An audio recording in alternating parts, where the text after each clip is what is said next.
मेरा बेटा।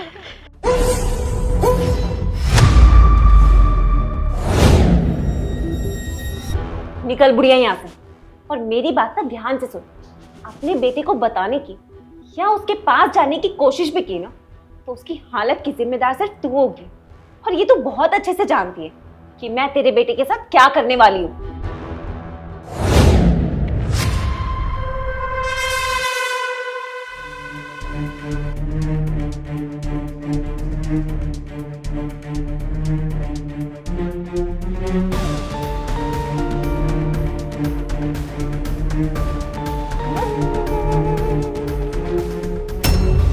अरे शिवानी, यहाँ पे एक बूढ़ी औरत थी ना, वो कहाँ चली गई? अरे छोड़ो ना, उनकी किस्मत में होगा ही नहीं कंबल लेना। हम चलते हैं। चलो चलते हैं।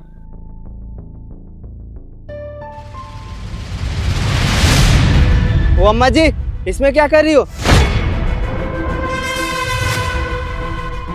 माँ, ओए कबाड़ी वाले, पकड़ इन्हें। रुक रुक।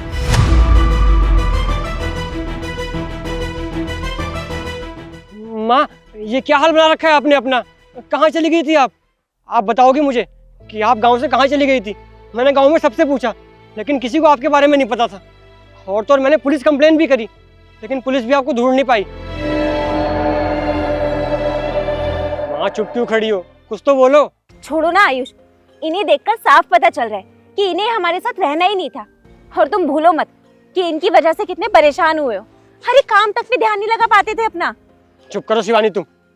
अगर माँ की आज ऐसी हालत है ना, तो उसके पीछे कोई ना कोई वजह जरूर होगी। माँ, आप बताओगी मुझे कि मैंने ऐसी क्या कमी रखी थी आपके लिए जो आप हमें छोड़ के चली गई? मुझे तेरे साथ नहीं रहना, क्योंकि तू मेरा ख्याल नहीं रखता था। बस इसीलिए मैं घर छोड़ के चली गई थी। माँ, आप ये कैसी बातें कर रही हो? अरे भला कोई माँ अपने बच्चों को कैसे छोड़ सकती है? माँ, आपको ना मेरी कसम है, आप जब तक सच नहीं बताओगी ना, मैं यहाँ से कहीं नहीं जाने वाला। माँ प्लीज बताओ ना।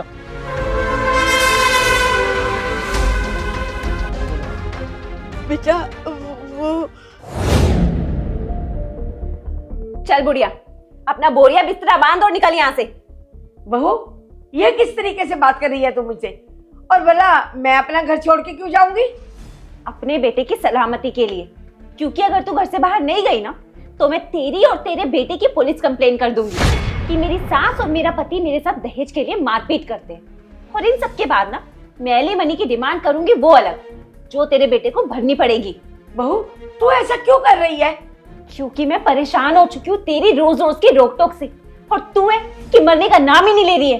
तो बहू, इसमें मेरे बेटे की क्या गलती है?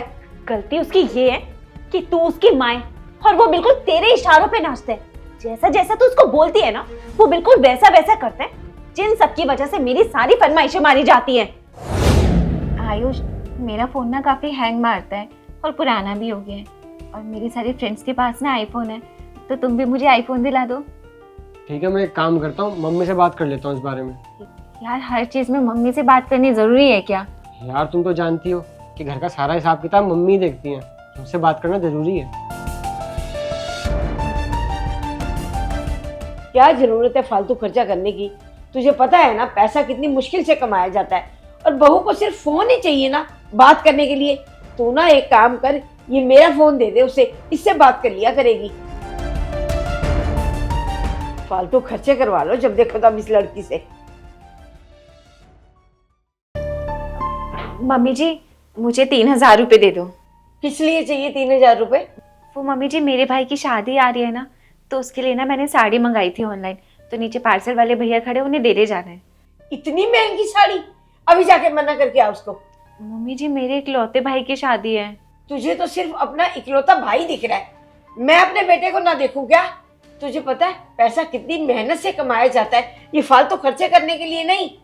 मेरे साथ चलियो, मैं तुझे 400-500 में बढ़िया साड़ी दिलवा दूंगी। अभी जाके उसे मना करके आ। तो मेरी बात ना ध्यान से सुन, यहाँ से तू सीधा गांव जाएगी और अपने बेटे को फोन करके बोलेगी कि तू अब से गांव में ही रहेगी। रोज लगातार 1 हफ्ते तक ना अपने बेटे से तू बात करेगी, उसके बाद अपना फोन स्विच ऑफ करके कहीं फेंक दियो और गांव से कहीं दूर चली जाइयो, ताकि तेरे बेटे को लगे कि तू गांव में ही कहीं खो गई है। जिसके बाद तेरा बेटा तुझे गांव में ढूंढेगा और फिर तू उसे कहीं नहीं मिलेगी। लेकिन अगर गलती से भी तूने इन सब के बाद अपने बेटे को कुछ भी बताने की कोशिश की ना, तो मैं तेरे बेटे को ऐसे जेल की चक्की पिसवाऊंगी ना कि जिंदगी भर याद रखेगा वो। ठीक है बहू, तू जैसा बोलेगी ना मैं वैसा करूंगी। मैं अपने बेटे को कुछ नहीं बताऊंगी। आयुष, जैसा तुम समझ रहे हो वैसा कुछ बेशरम औरत, मतलब सारा सच मेरे सामने आ चुका है, उसके बाद भी तुम सफाई दे रही हो। आयुष प्लीज मुझे माफ कर दो। तुम्हें लगता है कि मैं सारा सच जानने के बाद तुम्हें माफ करूंगा? अरे मेरी माँ की गलती ही क्या थी? क्या उनकी यही गलती थी कि जितना मैं कमाता था उसी में वो घर भी चलाती थी और पैसे ही बचाती थी? अरे मेरी माँ हम पे रोक टोक सिर्फ इसलिए लगाती थी क्योंकि वो अच्छे से जानती थी कि मेरी सैलरी इतनी नहीं है कि उसी में हमारी फरमाइशें ही पूरी हो और हमारा घर भी अच्छे से चल सके। तुमने ना मुझसे मेरी माँ छीनने की कोशिश करी है और इस चीज़ की कोई माफ़ी नहीं है। मैं तुम्हें बिल्कुल माफ़ नहीं करने वाला। देखो आयुष, मैं मानती हूँ मुझसे बहुत बड़ी गलती हुई है, मुझे माँ जी के साथ ऐसा नहीं करना चाहिए था। और मैं तुमसे वादा करती हूँ कि आज के बाद ना मैं माँ जी का ख्याल बिल्कुल अपनी माँ की तरह रखूंगी। मैं माँ जी की बहुत सेवा करूंगी। प्लीज मुझे माफ कर दो। तुम्हें माफ़ कर दिया है, इसलिए अभी तक पुलिस नहीं बुलाई है। अब घर जाके अपना सामान पैक करो और निकल जाना। तुम्हारे घर वालों से मैं बात कर लूंगा।